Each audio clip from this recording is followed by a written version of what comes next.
Hi everyone, welcome back to grow Malayalam. അപ്പോൾ നിങ്ങൾ mutual ഫണ്ടിൻ്റെയും സ്റ്റോക്സിൻ്റെ ഒരു മിക്സിലേക്ക് ഇൻവെസ്റ്റ് ചെയ്യാൻ വേണ്ടി നോക്കുന്നുണ്ടോ? അങ്ങനെയെങ്കിൽ ETF നിങ്ങൾക്ക് ഇവിടെ കൺസിഡർ ചെയ്യാവുന്നതാണ്, അതായത് എക്സ്ചേഞ്ച് ട്രേഡഡ് ഫണ്ട്സ്. അപ്പോൾ എക്സാക്ട്ലി എന്താണ് ETFs എന്ന് പറഞ്ഞാൽ? ഇപ്പോൾ എക്സ്ചേഞ്ച് ട്രേഡഡ് ഫണ്ട്സ് അല്ലെങ്കിൽ ETFs എന്ന് പറഞ്ഞാൽ സ്റ്റോക്സ്, കമ്മോഡിറ്റീസ് അല്ലെങ്കിൽ ബോൺസ് പോലത്തെ അസറ്റ്സിലേക്ക് ഇൻവെസ്റ്റ് ചെയ്യുന്ന ഫണ്ട്സ് ആണ്. അപ്പോൾ ETF units stock exchange list ആണ്. നമുക്ക് സ്റ്റോക്ക് പോലെ ഇവിടെ ട്രേഡ് ചെയ്യാൻ വേണ്ടിയിട്ട് സാധിക്കും. അപ്പോൾ മ്യൂച്വൽ ഫണ്ടിൽ NAV കാൽക്കുലേറ്റ് ചെയ്യുന്ന ഡേ എൻഡിങ്ങിലാണ്. അപ്പോൾ എല്ലാ ഇൻവെസ്റ്റേഴ്സിനും സെയിം NAV തന്നെയായിരിക്കും ഇവിടെ ലഭിക്കുന്നത്, entry എപ്പോഴാണെങ്കിലും.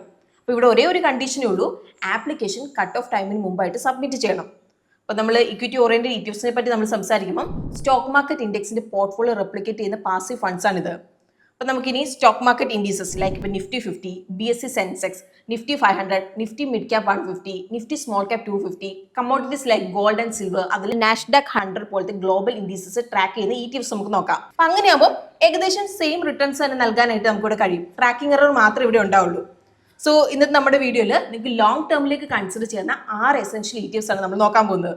So let's begin today's video.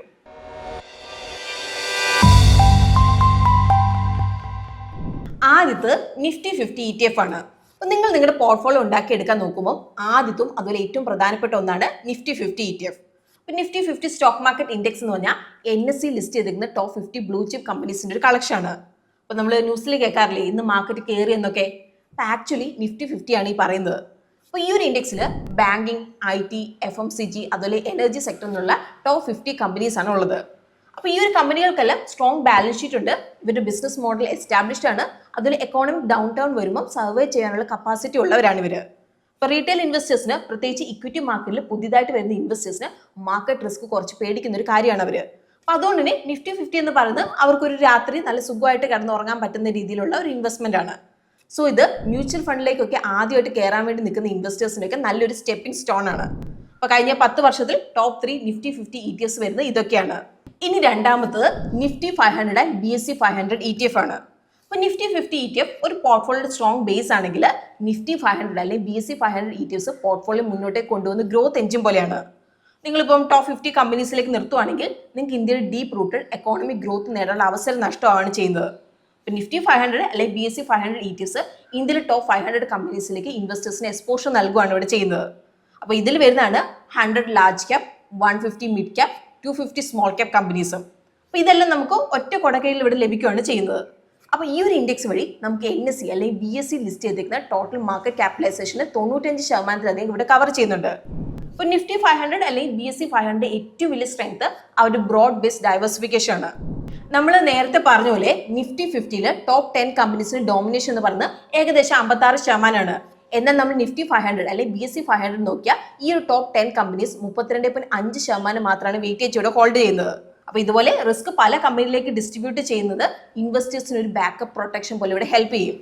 അപ്പം കഴിഞ്ഞ 3 വർഷത്തിൽ ടോപ്പ് 3 Nifty 500 അല്ലെങ്കിൽ BSE 500 ETFs വരുന്നത് ഇതൊക്കെയാണ്. ഇനി പോർട്ട്ഫോളിയോയുടെ മൂന്നാമത്തെ ETF കഴിഞ്ഞ കുറച്ച് വർഷങ്ങളായിട്ട് സ്മാർട്ട് മണിയും ഇൻസ്റ്റിറ്റ്യൂഷണൽ ഇൻവെസ്റ്റേഴ്സിനിടയിൽ വളരെ പോപ്പുലറായ ഒരു ഹിഡൻ ജെമാണ്. അതാണ് Nifty large mid cap 250 ETF. ഇപ്പോൾ ഇക്വിറ്റി മാർക്കറ്റിൽ ഇൻവെസ്റ്റേഴ്സ് എപ്പോഴും നോക്കാറുള്ളത് ലാർജ് ക്യാപ്പിന്റെ സേഫ്റ്റിയും അതുപോലെ മിഡ് ക്യാപ്പിന്റെ ഗ്രോത്ത് പൊട്ടൻഷ്യലും രണ്ടും കിട്ടുന്ന ഒരു സ്വീറ്റ് സ്പോട്ടാണ് നോക്കാറ്. അപ്പോൾ Nifty large mid cap 250 index ഈ ഒരു പ്രോബ്ലം ഒഴിവാക്കുന്നുണ്ട്. അപ്പോൾ ഈ ഒരു ഇൻഡെക്സിൽ Nifty 100 ടോപ്പ് 100 ലാർജ് ക്യാപ് കമ്പനീസും Nifty മിഡ് ക്യാപ് 150 എന്നുള്ള അടുത്ത 150 കമ്പനീസും 50:50 കോമ്പിനേഷൻ ആണ് ഉള്ളത്. അപ്പോൾ ഈ ഒരു ഇൻഡെക്സിന്റെ മെത്തഡോളജി പ്രകാരം ലാർജ് ക്യാപ് സെഗ്മെന്റും മിഡ് ക്യാപ് സെഗ്മെന്റും രണ്ടിനും എക്സാക്ട് 50% വെയിറ്റേജ് ഇവിടെ മെയിൻറ്റെയിൻ ചെയ്യണം. നിലവിൽ ഒരു ETF മാത്രമാണ് ഈ ഒരു ഇൻഡെക്സ് ട്രാക്ക് ചെയ്യുന്നത്, അതാണ് Edelweiss Nifty large mid cap 250 ETF. അപ്പോൾ ഈ ഒരു ETF ലോഞ്ച് ചെയ്ത് സെപ്റ്റംബർ 2025 അപ്പോൾ അതുകൊണ്ട് തന്നെ ലോങ് ടൈം ഡേറ്റ് ഇതുവരെ അവൈലബിൾ അല്ല. ഇനി നമുക്ക് Nifty ലാർജ് മിഡ് ക്യാപ് 250 ഇൻഡെക്സിന്റെ പെർഫോമൻസ് നമുക്ക് നോക്കാം. എന്നിട്ട് നമുക്ക് Nifty 100 ഇൻഡെക്സ് ആയിട്ടൊന്ന് കമ്പയർ ചെയ്യാം. ഇപ്പോൾ Nifty large mid cap 250 index Nifty 100 ഇൻഡെക്സിന് 1 year അതുപോലെ 5 ഇയർ പീരീഡിൽ ഔട്ട് പെർഫോം ചെയ്തിട്ടുണ്ട്. ഇനി നമ്മുടെ വെൽത്ത് ക്രിയേഷൻ ജേർണിയിലെ 4th ETF എന്ന് പറയുന്നത് അഗ്രസീവ് ഗ്രോത്ത് ആഗ്രഹിക്കുന്ന അതുപോലെ ലോങ് ടേമിലേക്ക് ഹൈ വോളറ്റിലിറ്റി ടോളറേറ്റ് ചെയ്യാൻ വേണ്ടി സാധിക്കുന്ന ഇൻവെസ്റ്റേഴ്സിനായിട്ട് ഡിസൈൻ ചെയ്തേക്കുന്ന ETF ആണ്. അപ്പോൾ Nifty സ്മോൾ ക്യാപ് 250 ETF ഒരു പ്യുവർ ആൽഫ ജനറേറ്റിംഗ് ETF ആണ്. അപ്പോൾ ഈ ഒരു ഇൻഡെക്സ് Nifty 500 ബോട്ടം ഹാഫ് ആണ് ഇവിടെ റെപ്രസെന്റ് ചെയ്യുന്നത്. അതായത് മാർക്കറ്റ് ക്യാപിറ്റലൈസേഷന്റെ ബേസിൽ 251 മുതൽ 500 വരെ റാങ്കിംഗ് ഉള്ള കമ്പനീസ്. എന്നാൽ ഈ 250 കമ്പനീസ് NSEയുടെ ഫ്രീ ഫ്ലോട്ട് മാർക്കറ്റ് ക്യാപിറ്റലൈസേഷന്റെ 5.2% മാത്രമാണ് ഹോൾഡ് ചെയ്യുന്നത്. പക്ഷെ ഭാവിയിൽ ലാർജ് ക്യാപ്സും മിഡ് ക്യാപ്പും ആയിട്ട് വളർന്നു വരുന്ന കമ്പനീസിനെ കണ്ടെത്താൻ വേണ്ടിയിട്ട് ഈ ഒരു സെഗ്മെന്റിൽ നിന്നാണ് കണ്ടെത്തുന്നത്. അപ്പോൾ സ്മോൾ ക്യാപ്പിന്റെ നേച്ചർ എന്ന് പറയുന്നത് ഹൈ റിസ്ക് ഹൈ റിവാർഡ് ആണ്. അപ്പോൾ ഈ ഒരു കമ്പനികളുടെയൊക്കെ ബിസിനസ് യുണീക്ക് ആയിരിക്കും. അതുപോലെ ഇവരുടെ മാർക്കറ്റ് പെൻട്രേഷനും ഇപ്പോഴും ഏർലി സ്റ്റേജിലായിരിക്കും. അപ്പോൾ അതുകൊണ്ട് തന്നെ ഇവരുടെ വോളറ്റിലിറ്റി ഇവിടെ കൂടുതലായിരിക്കും. അപ്പോൾ കഴിഞ്ഞ ഒരു വർഷത്തിൽ top 2 Nifty small cap 250 ETFs ഇതൊക്കെയാണ് വരുന്നത്. അപ്പോൾ വേറെയും നിഫ്റ്റി സ്മോൾ ക്യാപ് ETFs ഉണ്ട്. എന്നാൽ അവരൊന്ന് ലോഞ്ച് ചെയ്തിട്ട് ഒരു വർഷം ഇതുവരെ കംപ്ലീറ്റ് ആയിട്ടില്ല. സോ നമ്മളതിവിടെ ഇൻക്ലൂഡ് ചെയ്യുന്നില്ല. ഇനിയിപ്പം ഒരു ഇന്ത്യൻ ഇൻവെസ്റ്ററിന്റെ മൊത്തം പോർട്ട്ഫോളിയോ ഡൊമസ്റ്റിക് സ്റ്റോക്ക് മാർക്കറ്റിലേക്ക് മാത്രമാണ് ഇൻവെസ്റ്റ് ചെയ്യുന്നതെങ്കിൽ ഇന്ത്യൻ എക്കോണമി ഡൗൺ ആയാൽ അത് പോർട്ട്ഫോളിയോനോട് ബാധിക്കും. അതുപോലെ തന്നെ നമുക്ക് US യൂറോപ്പിലേക്കുള്ള വലിയ കമ്പനികളുടെ ഗ്രോത്ത് ഇവിടെ മിസ് ആവുകയും ചെയ്യും. സോ നമ്മൾ ഇനി പറയാൻ പോകുന്ന 5th ടൈപ്പ് ETF ഉണ്ടെങ്കിൽ ജോഗ്രഫിക്കലി നമ്മുടെ പോർട്ട്ഫോളിയോ നമുക്ക് ഇവിടെ ഡൈവേഴ്സിഫൈ ചെയ്യാൻ വേണ്ടിയിട്ട് സാധിക്കുന്നതാണ്. അതുപോലെ ഗ്ലോബൽ ഇക്കോണമിക് പവേഴ്സിലേക്ക് നമുക്ക് എക്സ്പോഷർ ലഭിക്കും. അപ്പോൾ നമ്മൾ സംസാരിക്കുന്ന US ബേസ്ഡ് ETFs ആണ്. അതായത് S&P 500 അല്ലെങ്കിൽ നാസ്ഡാക്ക് 100 പോലത്തെ ഇൻഡെക്സ് ട്രാക്ക് ചെയ്യുന്ന ഫണ്ട്. അപ്പോൾ ഇത് രണ്ടും ഈ ഒരു അലോക്കേഷന്റെ പ്രൈമറി റീസൺ ആണ്. ഗ്ലോബൽ ഇന്നോവേഷനിലേക്കുള്ള എക്സ്പോഷർ, റുപ്പി ഡിപ്രീസിയേഷന് ടെയിൽ വിൻഡും. ഇന്ത്യൻ ഇക്വിറ്റി മാർക്കറ്റ് ബാങ്കിങ് അതുപോലെ IT സർവീസ് ഡോമിനേറ്റർ ആണ്. പക്ഷേ artificial intelligence, deep tech, global consumer hardware, advance biotechnology പോലുള്ള ലേറ്റസ്റ്റ് ടെക്നോളജി ലെവലിൽ വർക്ക് ചെയ്യുന്ന ലിസ്റ്റഡ് കമ്പനീസ് ഇന്ത്യയിൽ വളരെ കുറവാണ്.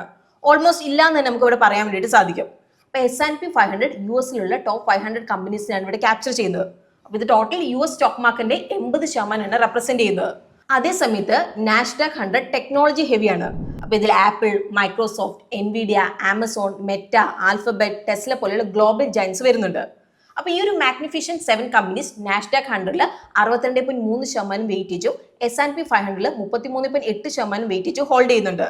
എന്നാൽ ഇവിടെ ഇന്ത്യൻ ഇൻവെസ്റ്റേഴ്സിന് US ETFസിന്റെ ഏറ്റവും വലിയ അഡ്വാൻറ്റേജ് വെറും US സ്റ്റോക്ക് മാർക്കറ്റ് റിട്ടേൺസ് മാത്രമല്ല, കറൻസി എക്സ്ചേഞ്ച് റേറ്റിൽ ഡബിൾ എഞ്ചിൻ ഇമ്പാക്റ്റ് ആണ്. അപ്പം ഹിസ്റ്റോറിക്കൽ ഡേറ്റ പറയുന്ന ഒരു റിയാലിറ്റിയാണ്.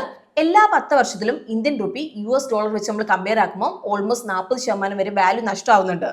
ഇവിടെ നമ്മൾ നമ്പേഴ്സ് നോക്കിയാൽ 1947 ഒരു USD എന്ന് പറഞ്ഞാൽ 1 രൂപയായിരുന്നു. 2010 45 രൂപയായി, 2022 74.5 രൂപയായി, ഇപ്പോൾ 96 റേഞ്ചിലാണ് നിൽക്കുന്നത്. അപ്പോൾ Indian investors US ETF invest ചെയ്യുമ്പോൾ ഫൈനൽ റിട്ടേൺസ് ഈ ഒരു സിമ്പിൾ ഇക്വേഷനെ ആശ്രയിച്ചാണ്.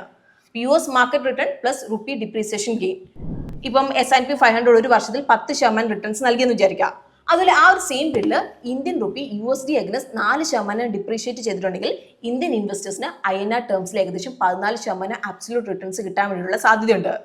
ഈ ഒരു മെക്കാനിസം റിട്ടേൺസ് ബൂസ്റ്റ് ചെയ്യുക മാത്രമല്ല ചെയ്യുന്നത്, പോർട്ട്ഫോളിയോയുടെ ഗ്ലോബൽ പർച്ചേസിംഗ് പവർ പ്രിസർവ് ചെയ്യാൻ വേണ്ടിയിട്ട് ഹെഡ്ജ് പോലെ വർക്ക് ചെയ്യും. അപ്പോൾ 3 ഇയർ റിട്ടേൺസിന്റെ ബേസിൽ കുറച്ച് US ETFs വരുന്നത് ഇതൊക്കെയാണ്. ഇനി 6th one gold and silver ETFs ആണ്. ഇപ്പോൾ ഹിസ്റ്റോറിക്കലി നമ്മൾ നോക്കിയിട്ടുണ്ടെങ്കിൽ ഗോൾഡ് സേഫ് ഹാവൻ, അതുപോലെ ഇൻഫ്ലേഷൻ ഹെഡ്ജ് ആണ്. ഇപ്പോൾ ജിയോ പൊളിറ്റിക്കൽ റിസ്ക് കാരണം ഇപ്പോൾ ഇക്വിറ്റി മാർക്കറ്റിൽ എന്തെങ്കിലും ഒരു ടെൻഷൻ വന്നാൽ അല്ലെങ്കിൽ കറൻസിയുടെ പർച്ചേസിംഗ് പവർ ഇടിഞ്ഞാൽ ഇൻവെസ്റ്റേഴ്സ് ഗോൾഡിലേക്ക് തിരിയും. അപ്പോൾ ഗോൾഡിന് ഇക്വിറ്റീസ്, ബോണ്ട്, അതിലെ കമ്മോഡിറ്റീസ് ആയിട്ട് ലോ കോറിലേഷൻ ആണുള്ളത്. കൂടാതെ സിൽവറിനെ പാവപ്പെട്ടവന്റെ സ്വർണ്ണം എന്നാണ് അറിയപ്പെടുന്നത് തന്നെ.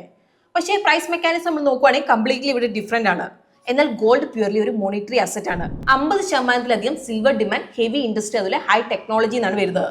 ഇപ്പോൾ ഇലക്ട്രിക് വെഹിക്കിൾ, സോളാർ പാനൽസ്, അതുപോലെ ഗ്രീൻ എനർജി ഇൻഫ്രാസ്ട്രക്ചറിൽ ഒരു മെയിൻ കോമ്പോണന്റ് ആണ് സിൽവർ. അപ്പോൾ ഇവരുടെ ഡ്യുവൽ നേച്ചർ കാരണം സിൽവറിന്റെ പ്രൈസ് ആക്ഷൻ എക്കോണമിക് ഗ്രോത്ത് അതുപോലെ ഇൻഡസ്ട്രി സൈക്കിളിനെ ആശ്രയിച്ചാണ്. അതേസമയത്ത് സിൽവറിന്റെ പ്രൈസ് വോളറ്റിലിറ്റി ഗോൾഡിനെ വെച്ച് നോക്കുമ്പോൾ കൂടുതലാണ് ഇവിടെ.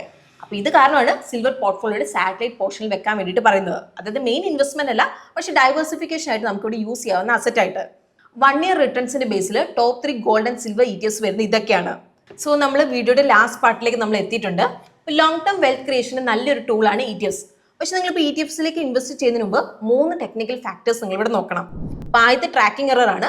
ETFിന്റെ മെയിൻ ഗോൾ അത് ട്രാക്ക് ചെയ്യുന്ന ഇൻഡെക്സിനെ എക്സാക്ട്ലി ഫോളോ ചെയ്യുക എന്നുള്ളതാണ്. പക്ഷേ ഇവിടെ ഫീസും ട്രാൻസാക്ഷൻ കോസ്റ്റും കാരണം റിട്ടേൺസിൽ പോലും ചെറിയൊരു ഡിഫറൻസ് ഉണ്ടാവും. അപ്പോൾ അതുകൊണ്ട് തന്നെ ലോവസ്റ്റ് ട്രാക്കിംഗ് എറർ ഉള്ള ETFs ആണ് ഇവിടെ നല്ലത്. കാരണം ഇതായിരിക്കും ആക്യുറേറ്റ്ലി ഇൻഡെക്സ് ഇവിടെ ഫോളോ ചെയ്യുന്നത്. ഇനി രണ്ടാമത്തെ AUM ആണ്. അപ്പോൾ ഹയർ AUM ഉള്ള ETFs ആണ് ബെറ്റർ ലിക്വിഡിറ്റി ഉണ്ടാവുന്നത്. അപ്പോൾ ഇതിന്റെ അർത്ഥം നിങ്ങൾക്ക് എപ്പോൾ വേണമെങ്കിലും വിൽക്കണം എന്നുണ്ടെങ്കിൽ നിങ്ങൾക്ക് മാർക്കറ്റിൽ പെട്ടെന്ന് ബയേഴ്സിനെ കണ്ടെത്താൻ വേണ്ടിയിട്ട് കഴിയും. അതുപോലെ ഇമ്പാക്ട് കോസ്റ്റ്, അതായത് പ്രൈസിൽ വലിയ ഗ്യാപ്പ് ഇവിടെ കുറവായിട്ട് നിൽക്കും. ഇനി മൂന്നാമത്തെ എക്സ്പെൻസ് റേഷ്യോ ആണ്. അപ്പോൾ ETFs നമ്മൾ ഇൻവെസ്റ്റ് ചെയ്യുന്ന ഏറ്റവും വലിയ അഡ്വാൻറ്റേജ് അവർ ലോ കോസ്റ്റ് ആണ്. അപ്പോൾ അതുകൊണ്ട് തന്നെ നിങ്ങൾ ഏറ്റവും കുറവ് എക്സ്പെൻസ് റേഷ്യോയിൽ ETFs ചൂസ് ചെയ്യാൻ വേണ്ടിയിട്ട് ശ്രദ്ധിക്കണം. കാരണം ഇപ്പോൾ ലോങ് ടേമിൽ ഈവൻ ഒരു 0.1% ചെറിയൊരു ഡിഫറൻസ് പോലും നമ്മുടെ ഫൈനൽ കോർപ്പസിൽ വലിയൊരു ഡിഫറൻസ് ഉണ്ടാക്കാൻ വേണ്ടിയിട്ട് കാരണമാവും. പല ടൈപ്പ് ETFസിലും ടാക്സേഷനും മാറ്റം ഉണ്ടാവും. അപ്പോൾ ETFസിന്റെ ടാക്സേഷൻ മനസ്സിലാക്കാനായിട്ട് നമ്മുടെ വീഡിയോ തന്നെ നിങ്ങൾക്ക് കണ്ടു നോക്കാവുന്നതാണ്. സോ എപ്പോഴും നിങ്ങൾ ETFസിലേക്ക് ഇൻവെസ്റ്റ് ചെയ്യുന്നതിന് മുമ്പ് നിങ്ങളുടെ റിസ്ക് അപ്പറ്റൈറ്റ് അതിൽ ഫൈനാൻഷ്യൽ ഗോൾ അനുസരിച്ച് വേണം നിങ്ങൾ ഇൻവെസ്റ്റ് ചെയ്യാൻ വേണ്ടിയിട്ട്. ഇന്നത്തെ വീഡിയോ നമ്മൾ ഫുള്ളി എഡ്യൂക്കേഷണൽ പർപ്പസിനാണ് കവർ ചെയ്തിരിക്കുന്നത്. ഇതൊരു ഇൻവെസ്റ്റ്മെന്റ് അഡ്വൈസ് അല്ല. അപ്പോൾ അതുകൊണ്ട് തന്നെ നിങ്ങൾ ഇൻവെസ്റ്റ് ചെയ്യുന്നതിന് മുമ്പ് ഡീറ്റെയിൽ ആയിട്ട് റിസർച്ച് ചെയ്തതിന് ശേഷം മാത്രം ഇൻവെസ്റ്റ് ചെയ്യാൻ വേണ്ടിയിട്ട് ശ്രദ്ധിക്കണം. സോ നമുക്ക് പുതിയൊരു വീഡിയോ ആയിട്ട് ഗ്രോ മലയാളം ചാനലിലൂടെ വീണ്ടും കാണാം. അതുവരെ take care, happy investing and bye from Rincy.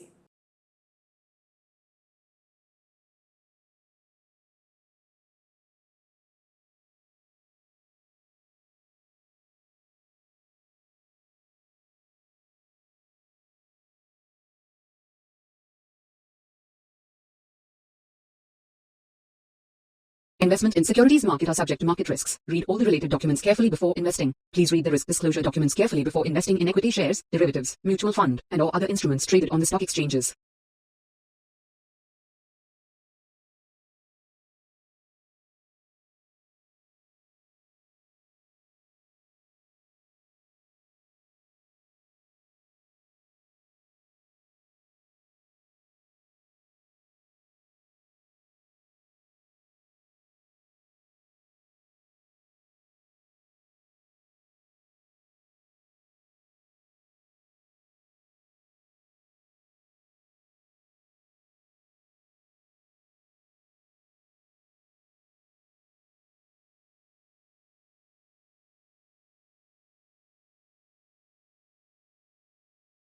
Hundred പോലത്തെ ഗ്ലോബൽ ഇൻഡീസസ് ട്രാക്ക് ചെയ്യുന്ന ETF നോക്കാം.